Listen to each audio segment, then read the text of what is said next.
welcome in. It is time for another edition of Unlock with Fox's Brock Huard. I'm Lance Taylor from The Next Round. It is on Disrupt the Media. Like, subscribe, give us that thumbs up. We would appreciate it. It is always brought to you by mybookie.ag. Use that code NEXTROUND. Get that first deposit bonus at mybookie.ag.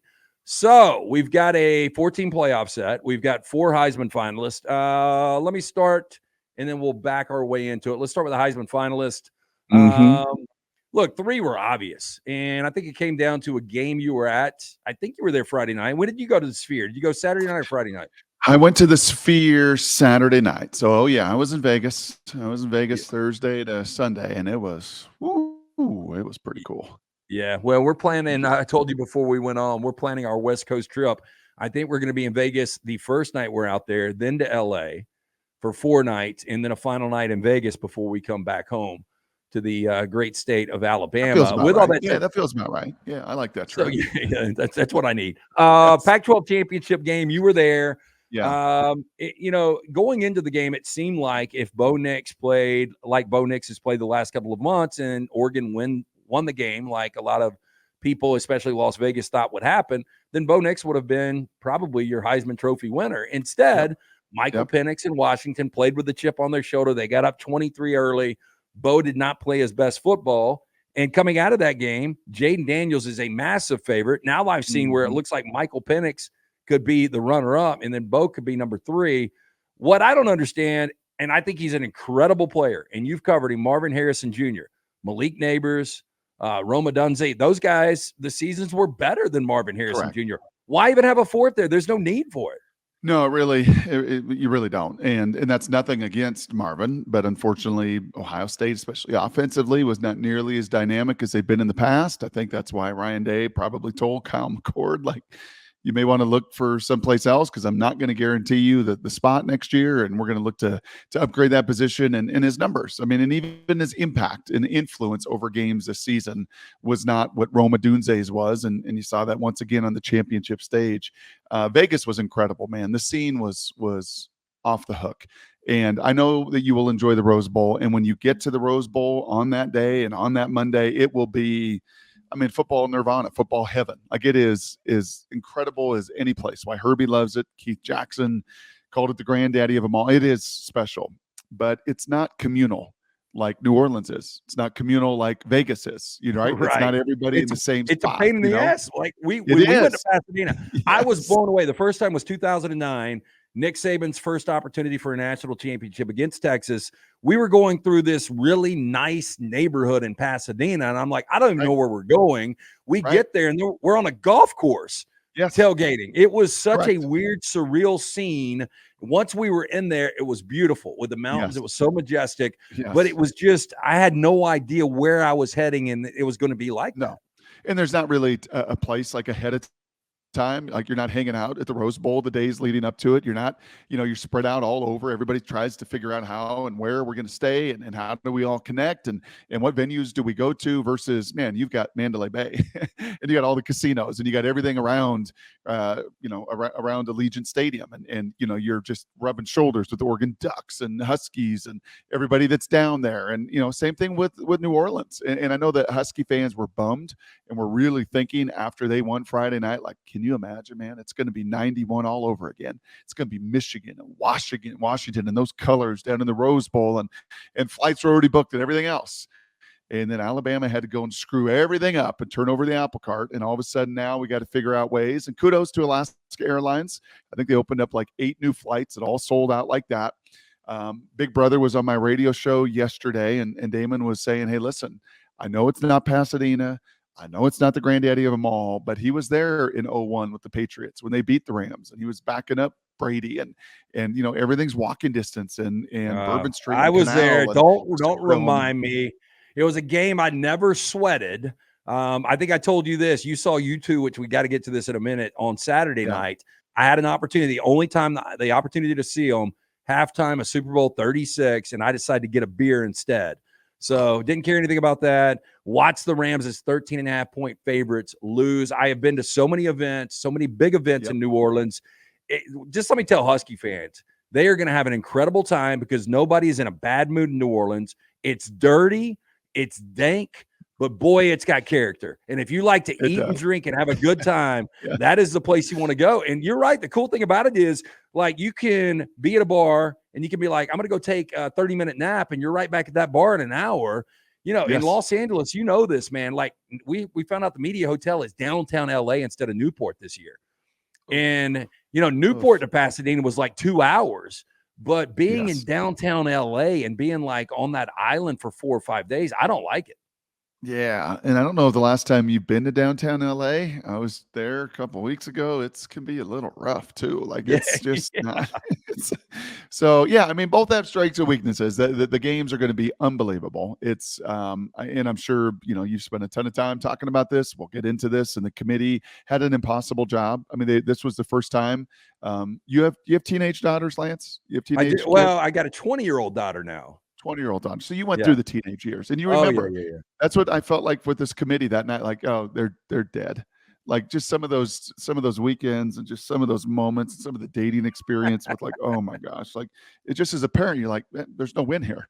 Like, how are we just going to somehow mitigate this mess? And how are Well, we you're going right. to manage It's these Alabama's situations? fault, though. If Alabama Yep. loses to Georgia, this thing is Correct. simple. It's airtight. You've It's got 13-0, number one 13-0, Georgia. 13-0, 13-0. I mean, it's Yeah. 52-0. It's unbelievable. It's number one Georgia playing Florida State in the Sugar. Yep. And it is what your Washington fans, they thought. It was 2-3, Michigan against Washington. Yep. And there really is no argument at that point. Look, did you get the 4 best teams? No, but look, their hands are up. Hey, look, we got 4 power conference undefeated. That's right. That's exactly right. You would have 52-0, which would have never happened, and obviously never happen again, as they're going to expand these playoffs. And, well, Alabama had a little something to say with that. Nick Saban and his boys had a little something to say with that. Georgia's injuries, I think, had a little something to say to that. That they were not the same team. We talk about Florida State not being the same team. Well, Georgia wasn't the same team over the last few weeks, and certainly as many guys that tried to play at 50% or 60% or whatever some of them were, it wasn't good enough. And Alabama was just on that crescendo, man. They were healthier. They were believing. They were better. And on that Saturday, they got it done and totally, as I said, upset a bunch of fan bases, a bunch of people. And ultimately, though, I don't like it. I mean, if I'm on that committee, I don't know how I look at myself with a 13-0 team, 13-0 in a Power 5 and beat LSU, right? And was 2-0 in the SEC. And then, when an injury happens and guys go down, the rest of the team stepped up, and their defense was unbelievable over the last couple of weeks of this season, and in particular against Louisville. And that's what the ultimate team sport's about. Like, if someone's down, we got to pick each other up, and they did. And, oh, man, I just feel awful for those guys. And there's no words to console them. There's no, like, oh, you'll feel better eventually. No. And you will always wonder, and you will always ask, like, what could have been. And frankly, Lance, if they would have known this then, they probably would have said Jordan Travis and maybe hid that injury and said, hey, I know it looked terrible, but it's just a high ankle, a high ankle. And we're going to, tie it back together, and he's going to be ready for, the championship weekend. And if that was the case, maybe they're in. I mean, it's just is a tough deal all the way around. Fox's Brock Huard. It's Unlocked. It is brought to you by Lance'sLock.com. Jump on board. We've got everything from the NFL. We've got the college football bowls. We'll have a big bowl package for you. College basketball, NBA. Go to Lance'sLock.com. There's a free play every single day. So Washington sitting at 13-0. I've probably seen 7 or 8 full games of Washington football. Yeah. And I can't believe, and I don't know if it's a local thing. And look, Texas played great football the last couple of weeks against Texas Tech and then what they did against Oklahoma State. But I've got a lot of our listeners and viewers that are like, Washington has no shot. And we've talked about their experience. I saw Texas be really fortunate to get out with a win over Kansas State in a game where Kansas State should have won that game. First and goal for the 4. All they got to do is get in. And we're not even talking about Texas. And we've got no controversy in this college football playoff. But I'm trying to tell people, watch out for Washington. They don't lose tight games. Nope. What, 7-0 in one-score games this year? Yep. Michael Penix and Kalen DeBoer have won 20 games in a row over the last year and a half. They just believe, and they find a way to win. We spent a lot of time in the Northwest talking about that leading up to the game Friday night. And Herbie came on our show the day of, and that morning, kind and very gracious of him, and said, and my co-host Mike Salk felt this way very strongly, that if this is a tight game, And that was kind of my consensus too. Like if they could get this game to the fourth quarter and it was a one-score game, enormous advantage Huskies. The Ducks had played two of those all year.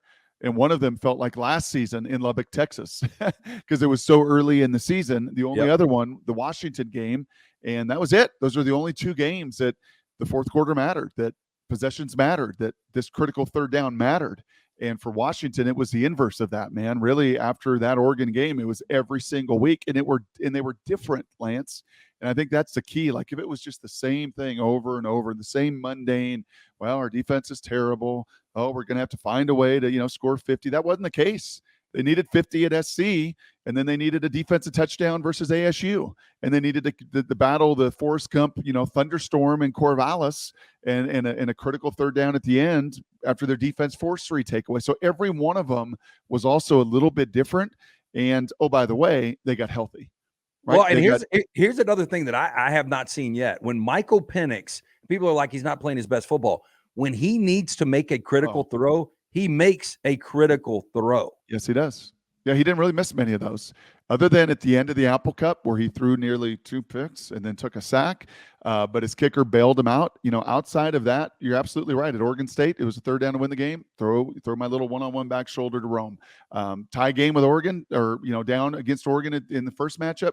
Need to throw a touchdown to Roma Dunze, down the pipe, and with under a minute to go. In this game, a third down and goal, I'll throw it to Quentin Moore, and he'll catch his first touchdown of his career in an unbalanced formation. Oh, you know what? Our defense gives it right up. I'll come back on the next third down, and I'll hit Jalen McMillan, who, by the way, is finally healthy in that third cog in the receiving core. I mean, just huge. Yes, it just didn't really matter who and when and what the circumstance was. He delivered, the run game delivered. But I'm telling you, Lance, the difference with their 2 safeties back, Asa Turner, a guy named Cam Fabiculanan, those 2 guys had missed really the final 6 weeks of the season.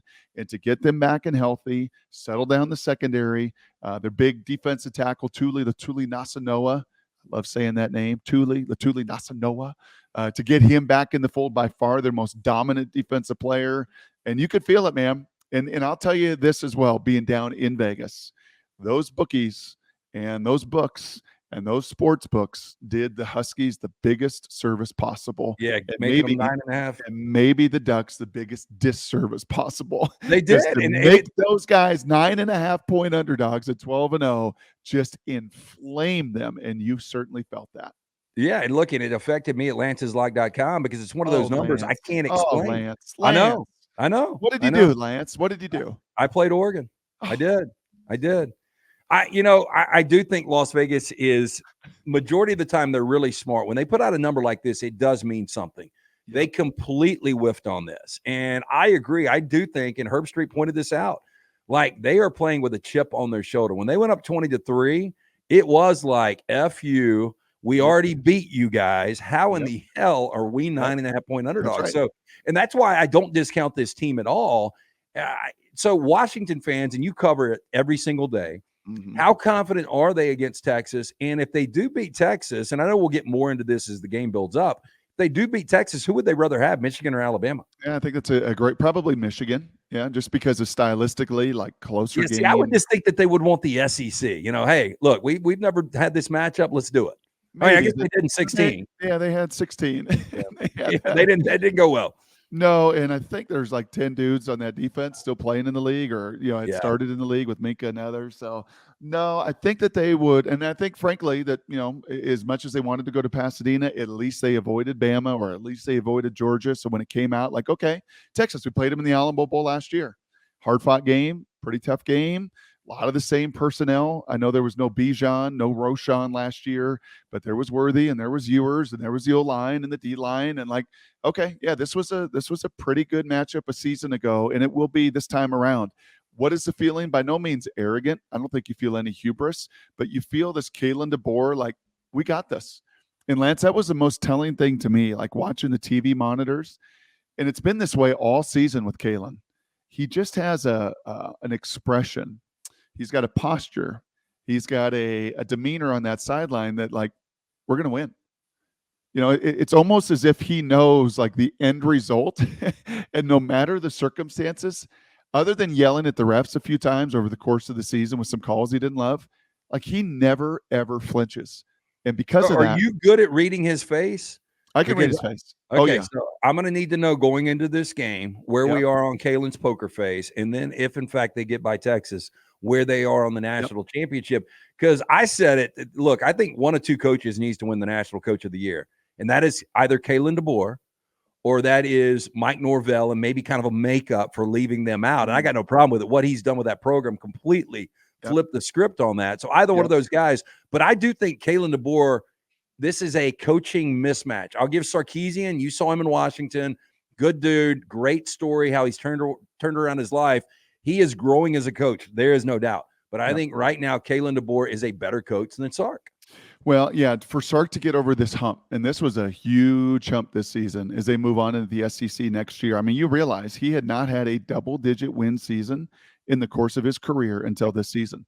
He had been kind of 7-win Sark, 8-win Sark, maybe 9-win Sark, 7-win Sark. They never just been able to stabilize over the course of the season, just kind of up and down and up. And there was always a bit of a valley. And this year, they got to the mountaintop, man. It wasn't just 10, it wasn't just 11, it was 12, and playing their best ball at the end of the year. So they got an excellent staff. Kwiatkowski's very good defensively. Kyle Flood's an excellent offensive line coach. Sark puts together. I'll say this, Lance, and I would go to bat against anybody with this. If you were to say who are the 5 best, like if I had to send my son, if he was a senior and he was good enough and he had to go play for one of the 5 best play callers, schemers, designers to get the most out of their personnel, Ryan Grubb, Kalen DeBoer, Steve Sarkisian.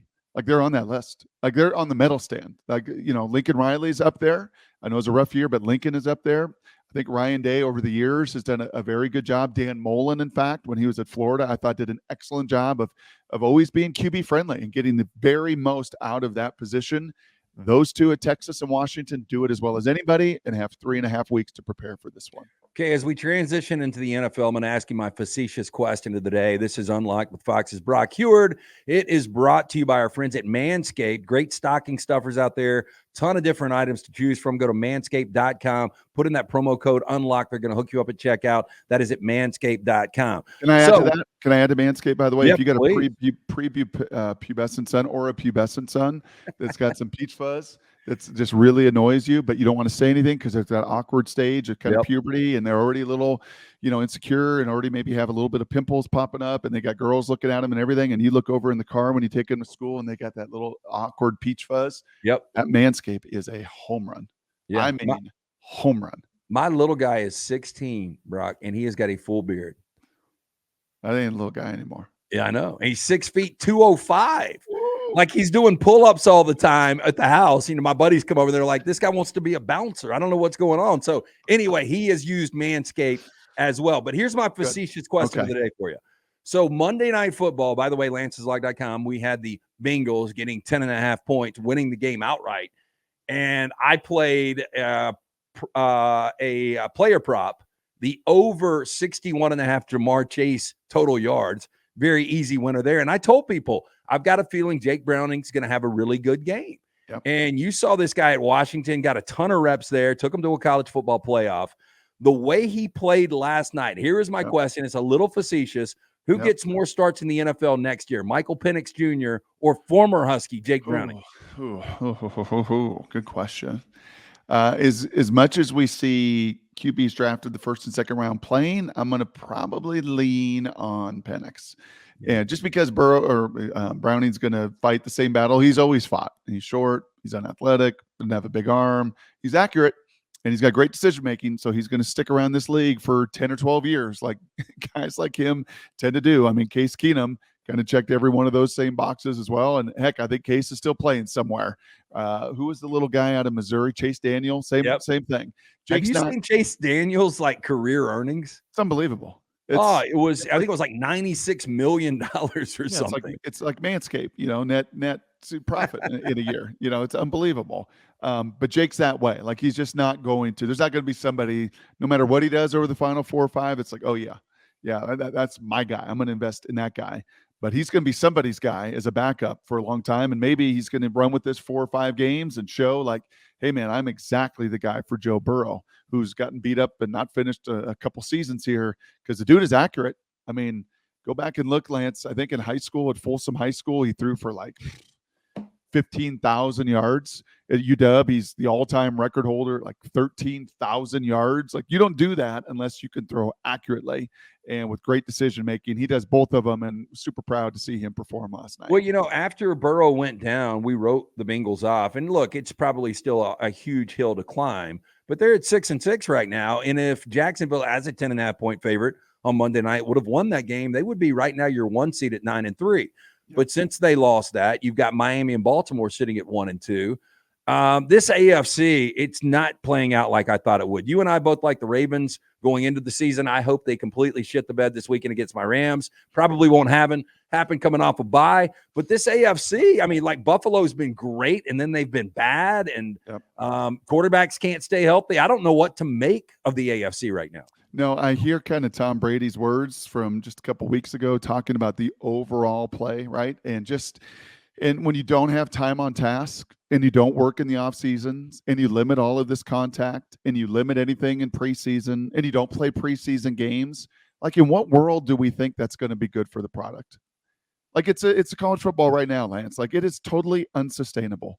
What's going on in this model, and 1,500 kids in the portal, and a few of them going to be making 7 figures, and a bunch of them going to be making nothing. And but can I make a point, and you tell me if you agree? So with college football, I think one of the reasons the games have been so great the last couple of years is because quarterback play has been outstanding. Like, you've got so much experience now at the quarterback position. Yeah. On the other hand, I think one of the reasons the NFL has been a little diluted this year, and we've seen some really clunker games, is because so many backup quarterbacks are actually starting. And you got so many backup quarterbacks starting because so many starting quarterbacks have been knocked out because so many offensive lines can't block these defensive lines of today. I mean, we could feel this coming like 10, 20 years ago, right? Like, it was even then. It was like the Bears in the 80s. And, we've seen the Ravens, and then we saw the Buccaneers. And, we've seen a elite pass rush teams, but it was kind of cyclical. And then you find kind of answers to it, or they graduate on or retire on. But now, just cumulatively, like over the course of the 32 teams, and there's a tiny little microcosm. And I remember visiting you a couple years ago in Birmingham, covering the USFL. Like, if that's a little like trial balloon, if that's a little bit of a minor leagues, if that's a little bit of kind of a showcase of what is and isn't personnel wise, well, it's crystal clear. There are a lot of dudes on the NFL, like, are in the defensive line, that are like right near NFL level or get to the NFL. There ain't many offensive linemen. Like, that's just, the disparity is so great. And you're seeing quarterbacks hammered, even though they're trying to protect them in every way imaginable. Because these O-lines today, you want to talk about the one group. Okay, QBs and receivers, we can go throw. DK Metcalf can go, and he can visit DK and Tyler, and you'll see these NFL dudes do it all the time. Joe Burrow will say, "Hey, Jamar, hey T, why don't you guys come hang out with me for a week? We'll go to Maui, and we'll go train for a week. We'll get some time on task. We'll get to work, and we'll get to build some continuity and timing." You know who doesn't get to do that? O-lines. Hey, you see an old Walter Jones pushing an Escalade up a hill. He's by himself. Exactly. Hey, you guys want to come hang out in Huntsville and hang out on the offensive line field for a week and block nobody? Like, no, there's nothing you can do other than the contact, the training camps, the preseason games, and then they don't even do that anymore. So, we've got this next CBA will be really, really interesting if this product keeps going this way. If these QBs keep getting beat up and get just injured and can't sustain, like, you know what, maybe we should practice a little bit more in the offseason. And those old heads like Brady in Montana and those guys that talk about, the O-lines they played with and the teams they played with, maybe we should get back to a little bit more of that model. He is Fox's Brock Huard. It's Unlocked. We do it every week here on Disrupt the Media. Like, subscribe, give us a thumbs up. It is always brought to you by our friends at MyBookie. Use that code NEXTROUND. Get a first deposit bonus at mybookie.ag. When I first saw Brock Purdy playing for Matt Campbell, I was like, damn, this kid's pretty good.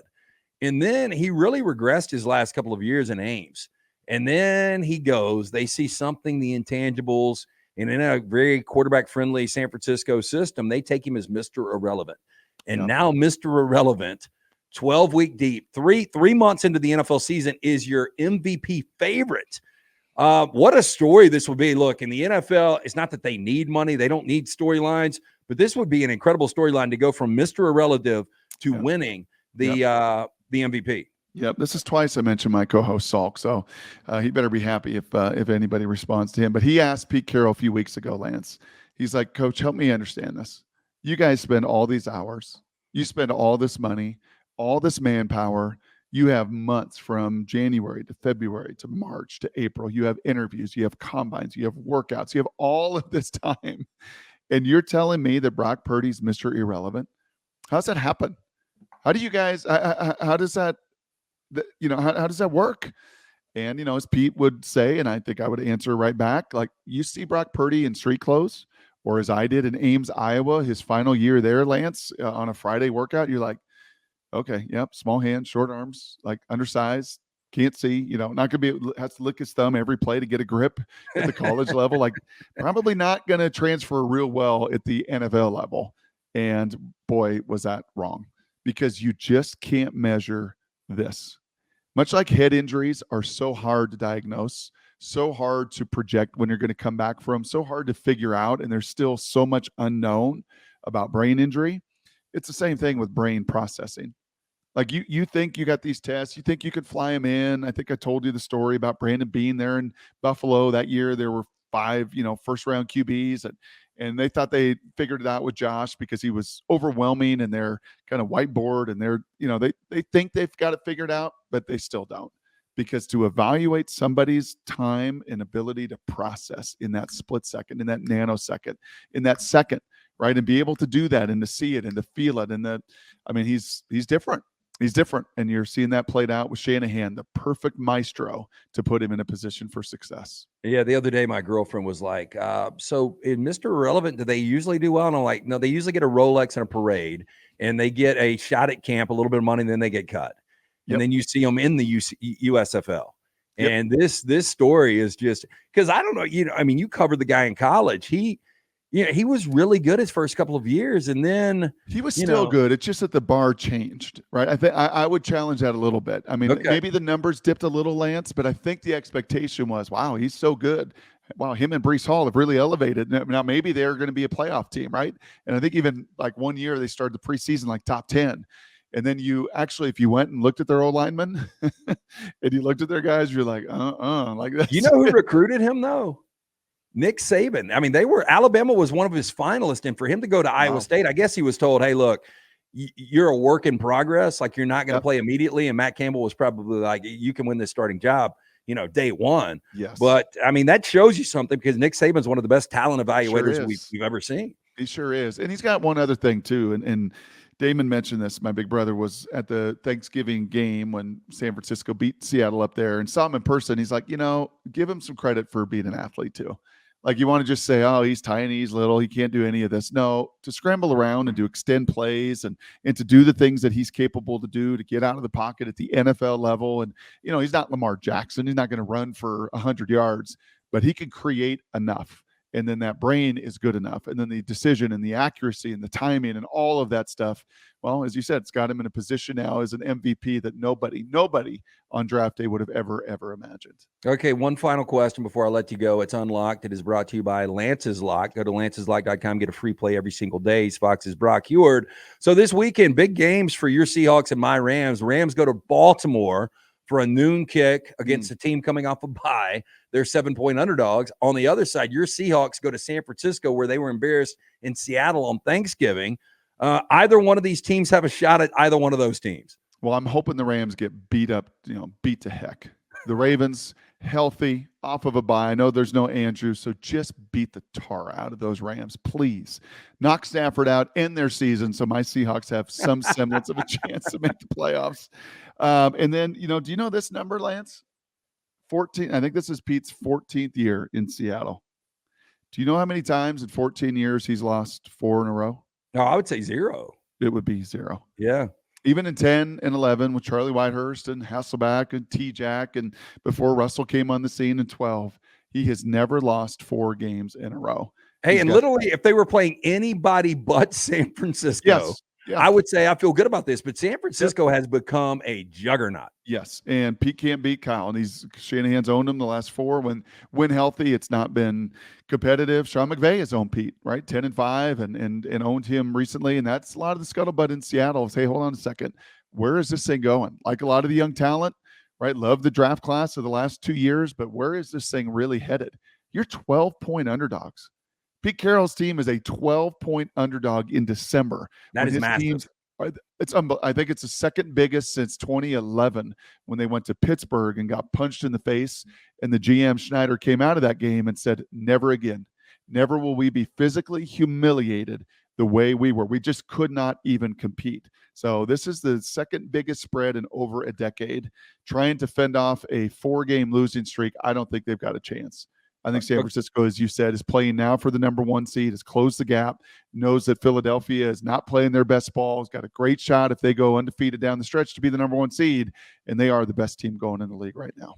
Okay, we're going to have a few weeks to get more into the Sugar Bowl and the Rose Bowl and these matchups as we come to you here on Disrupt the Media Unlocked with Fox's Brock Huard. But final thing as we go out, if Washington wins and Alabama wins, we all have to be in Houston with a lot of passing time wine. So you got to tell Damon, I know he's going to be there to see his Washington Huskies play for a national championship. I know you'll be there. We need some passing time wine. We can do that. Oh, okay. we can absolutely arrange that. Now, we'll be broadcasting live for probably a week. Can you and Damon come by and jump on set with us? Absolutely. Yeah. Okay. 100%. Now you got to tell me, just as importantly, the Grizz and Furman Friday night in Missoula.